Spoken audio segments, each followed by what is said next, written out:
राधे राधे। आप सभी भक्तजनों को मकर संक्रांति की हार्दिक शुभकामनाएं। माघ मास में यह पवित्र दिन जब सूर्य नारायण देव मकर राशि में प्रवेश करते हैं, उत्तरायण काल आरंभ होता है, यानी देवताओं का दिन प्रारंभ होता है।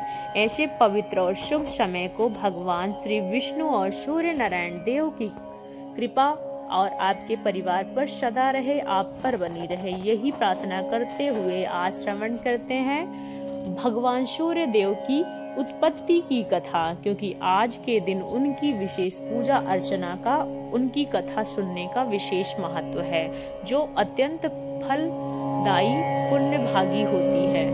सूर्य नारायण देव की विशेष कृपा बरसती है। तो आइए आज की मकर संक्रांति व्रत कथा आरंभ करते हैं। और सबसे पहले आप सभी भक्तजनों को मकर संक्रांति षटतिला एकादशी की बहुत बहुत शुभकामनाएं। चैनल पर नए हैं तो सब्सक्राइब करते हुए जाइएगा, बेल आइकन को जरूर से जरूर दबाइएगा, ताकि हमारे द्वारा कही हुई समस्त कथाएं, समस्त आध्यात्मिक पद्धतियां आपके बीच में पहुंचती रहें। तो कथा की शुरुआत करते हैं। ऋषि मार्कंडेय ने कहा, हे मुनि,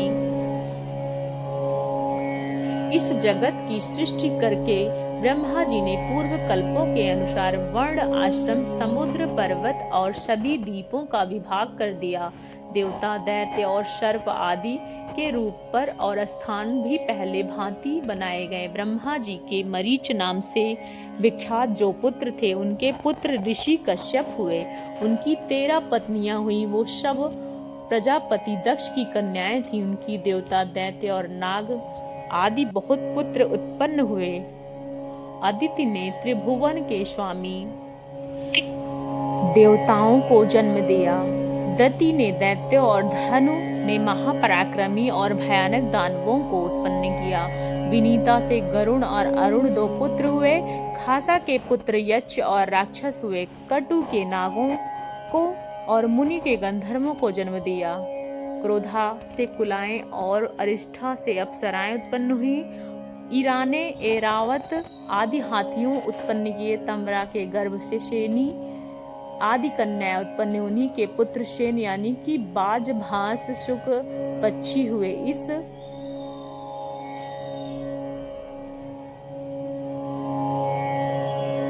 शेन यानी कि बाज, भांस और शुक आदि पक्षी हुए। इला से वृक्ष और प्रथा जल जंतु उत्पन्न हुए। कश्यप मुनि के अदिति के गर्भ से जो संतानें हुई, उनके पुत्र पौत्र दाहिने, उनके भी पुत्र से सारा संसार व्याप्त है। कश्यप पुत्रों को देवता प्रधान है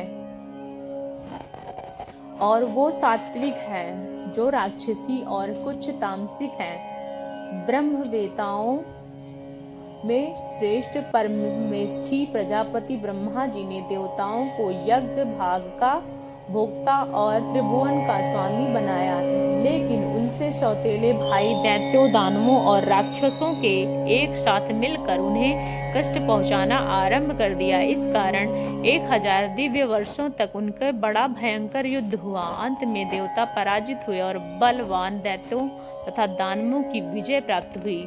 उन्होंने पुत्रों, दैत्यों तथा दानवों के द्वारा पराजित और त्रिभुवन को राजाधिकार से वंचित तथा उनका यज्ञ भाग छीन गया।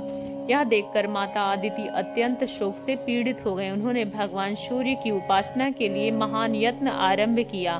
वे नियमित अहंकार करती हुई कठोर नियमों का पालन और आकाश में स्थिति तेजो राशि भगवान सूर्य की स्तवन करने लगी। अदिति ने कहा, हे भगवान, आप अत्यंत सूक्ष्म सुनहरी आभा से युक्त दिव्य शरीर धारण करके आपको नमस्कार। आपका तेजस स्वरूप तेजस्वियों के ईश्वर तेज आधार के सनातन पुरुष हैं, आपको प्रणाम। हे गोपते, आप जगत के उपकर करने के लिए जब अपनी किरणों से पृथ्वी के जल ग्रहण करते हैं, उस समय आपका जो तीव्र रूप प्रकट होता है, उसे मैं नमस्कार करती हूँ। 8 महीनों तक सौम्य रस को ग्रहण करने के लिए आप जो अत्यंत तीव्र रूप धारण करते हैं, मैं उनको प्रणाम करती हूँ। हे भास्कर, उसी संपूर्ण रस को बरसाने के लिए जब आप छोड़ते अघत होते हैं, उस समय आपका जो तृप्ति कारक मेघ रूप में प्रकट होता है, उसे मेरा नमस्कार। आप यहाँ विस्मय स्वरूप ताप और तृप्ति प्रदान करने वाले अग्नि और सोम के द्वारा व्याप्त हैं, आपको नमस्कार। हे विभूषो, आपका रुक यजु समय तेजों से एकता इस विश्व को तपाता है, जो वेद त्रय स्वरूप है, उसको मेरा नमस्कार। इस प्रकार देवी अदिति नियम पूर्वक रहकर दिन रात सूर्य देव की स्तुति करने लगी। उनकी आराधना से प्रतिदिन निराहार उनके समय व्यतीत करती। तत्पश्चात बहुत समय बीत जाने पर भगवान सूर्य ने दक्ष कन्या अदिति को आकाश में प्रत्यक्ष दर्शन दिए। अदिति ने देखा आकाश से पृथ्वी तक तेज एक महान पुंज स्थिति है। उदीप्त ज्वालाओं के कारण उनके ओर देखना कठिन हो रहा है। उन्हें देखकर देवी अदिति को बड़ा विस्मय हुआ और भय भी। वे कहने लगी, हे प्रभो, प्रसन्न होइए। मैं पहले आकाश में आपकी जिस प्रकार देखती थी वैसे आज नहीं देख पा रही हूँ। इस समय यह भूतल मुझे केवल तेज से समुदाय ही दिखाई दे रहा है। दिवाकर, मुझ पर कृपा कीजिए जिससे आप सुंदर स्वरूप का दर्शन कर पाऊं। भक्तवत्सल, मैं आपके भक्त हूँ, आप मेरे पुत्रों की रक्षा कीजिए। आप ही ब्रह्मा होकर इस विश्व की सृष्टि करते हैं, पालन करते हैं, अंत में संहार करते हैं। संपूर्ण लोक आपके सिवा दूसरी कोई गति नहीं।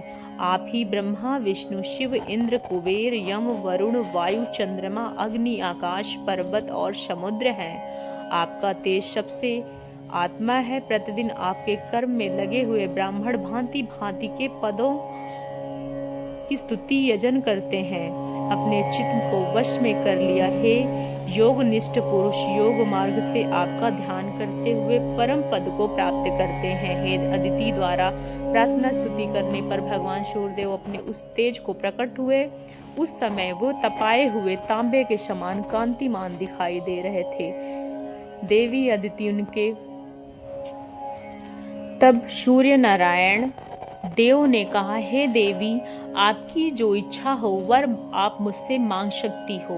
तब देवी अदिति घुटनों के बल पृथ्वी पर बैठ गई और मस्तक नवाकर प्रणाम करके वरदायक भगवान सूर्य से कहने लगी, हे देव, अब प्रसन्न होइए। अधिक बलवान दैत्यों और दानवों ने मेरे पुत्रों के हाथ से त्रिभुवन का राज्य और यज्ञ छीन लिया। उन्हें प्राप्त करने पर नियमित आप मुझ पर कृपा करें। आप अपने अंश से देवताओं के बंधु होकर उनके शत्रुओं का नाश करें। आप ऐसी कृपा करें जिससे मेरे पुत्र पुनः यज्ञ भाग भोक्ता और त्रिभुवन के स्वामी हो सकें। देवी अदिति की प्रार्थना सुनकर सूर्य नारायण देव ने कहा, देवी, मैं अपने सहस्त्र अंशों से सहित आपके गर्भ में अवतीर्ण हो के आपके पुत्र के शत्रुओं का नाश करूंगा। इतना कहकर भगवान सूर्य अंतर्धान हो गए और अदिति भी संपूर्ण मनोरथ सिद्ध हो जाने के कारण तपस्या से निवृत्त हो गई। तत्पश्चात सूर्य की सुष्मनना वाली किरण, जो सहस्त्र किरण को समुदाय थी, वह देव माता अदिति के गर्भ में अवतीर्ण हुई और देव माता अदिति एकराजित होकर चंद्रायण आदि व्रतों का पालन करने लगी। ततः पवित्र पूर्वक गर्भ को धारण किए। वह देखकर महर्षि कश्यप ने उन कुछ क्रोधित हुए और कहा, नित्य उपवास करने पर गर्भ के बच्चे को क्यों मार रही हो। यह सुनकर अदिति ने कहा, स्वामी, यह देखिए, यह रहा गर्भ का बच्चा। मैं इसे मारा नहीं, यह स्वयं अपने शत्रुओं को मारने वाला होगा। इतना कहकर देवी अदिति ने उस गर्भ को उधर से बाहर, जो कि तेज प्रज्वलित हो रहा था, उदयकालीन सूर्य के समान तेजस्वी उसका गर्भ को देखकर ऋषि कश्यप ने प्रणाम किया और आदि ऋचाओं द्वारा आदर पूर्वक उनकी स्तुति की। उनकी स्तुति करने पर शिशु रूपी धारी सूर्यदेव उसे अंडकार गर्भ से प्रकट हुए। उनके शरीर में कांत कमल पत्र के समान श्याम थी। वो अपने तेज से संपूर्ण दिशाओं का मुख उज्जवल कर रहे थे। तत्पश्चात मुनि श्रेष्ठ कश्यप संबोधित करते हुए मेघ के समान गंभीर वाणी में आकाशवाणी हुई, हे मुनि, तूने अदिति से कहा था कि इस अंडे को क्यों मार रही हो। उस समय तुमने मरिताप अंडम शब्द का उच्चारण किया और इसलिए तुम्हारा यह पुत्र मार्तंड के नाम से विख्यात होगा और शक्तिशाली होकर सूर्य के अधिकार का पालन करेगा। इतना ही नहीं, यह भाग का अपहरण करने वाले देवशत्रु असुरों का भी संहार करेगा। और यह सुनकर देवताओं का बड़ा हर्ष हुआ और दानव बलहीन हो गए। तब इंद्रराज दैत्यों ने शुद्ध युद्ध के लिए ललकारा और दानव उनका सामना करने के लिए फिर देवताओं असुरों का घोर संग्राम हुआ। उसके साथ अस्त्र शस्त्रों की चमक से तीनों लोकों को प्रकाश छा गया। उस युद्ध से भगवान सूर्य ने क्रूर दृष्टि पड़ने पर उनका तेज से दृश्य हुआ, दग्ध हुआ। सभी असुर जलकर भस्म हो गए और यह देखकर देवताओं के हर्ष की कोई सीमा न रही। उन्होंने तेज से उत्पत्ति अदिति का सतवन किया। उन्हें पूर्वतः अपने अधिकार और यज्ञ के भाग प्राप्त हो गए। भगवान सूर्य भी अपने अधिकार का पालन करने लगे। वे नीचे और ऊपर फैली किरणों को कारण कंदम्ब पुष्प के समान सुशोभित हो रहे थे। उन्होंने मंडल गोलाकार अग्निपिंड के समान हैं। तत्पश्चात भगवान सूर्य को प्रसन्न करके प्रजापति विश्वकर्मा ने विनय पूर्वक अपनी संज्ञा का नाम ही कन्या के साथ विवाह करवा दिया। विवस्वान से संज्ञा के गर्भ से वैवस्त मुनि का जन्म हुआ। तो संक्रांति के दिन भगवान सूर्य देव की उत्पत्ति की कथा, यह कथा आपने हृदय से सुनी और कमेंट बॉक्स में आपको कथा कैसी लगी हमें जरूर से जरूर बताइएगा। आशा करते हूँ प्रातःकालीन माघ मास स्नान किया जाता है और अपनी क्षमता के अनुसार आज के दिन दान करना विशेष महत्व है। गुड़ का दान, तिल का दान बेहद शुभ माना जाता है। 68 तिला एकादशी के शुभ अवसर पर गुड़ एवं तिल का दान करने से आपके जीवन में आई हुई सभी विपदाएं मिट जाएंगी। हमारी वैदिक संस्कृति रक्षा की यह कथा श्रृंखला आपको जरूर से जरूर पसंद आई होगी। हमें आशा है। इसी आशा के साथ हम आपसे विदा लेते हैं और कमेंट बॉक्स में जय सूर्य नारायण जरूर लिखिएगा। चैनल को सब्सक्राइब कीजिएगा। जय श्री कृष्ण। राधे राधे। मकर संक्रांति एवं षठ तिला एकादशी की बहुत बहुत शुभकामनाएं। आपका दिन मंगलमय हो। इसी द्वारा किया जा रहा यह प्रयास सराहनीय होगा। आप हमें कमेंट बॉक्स में बता सकते हैं। राधे राधे मित्रों। श्री सूर्य देव की कृपा सदैव आपके जीवन में बनी रहे।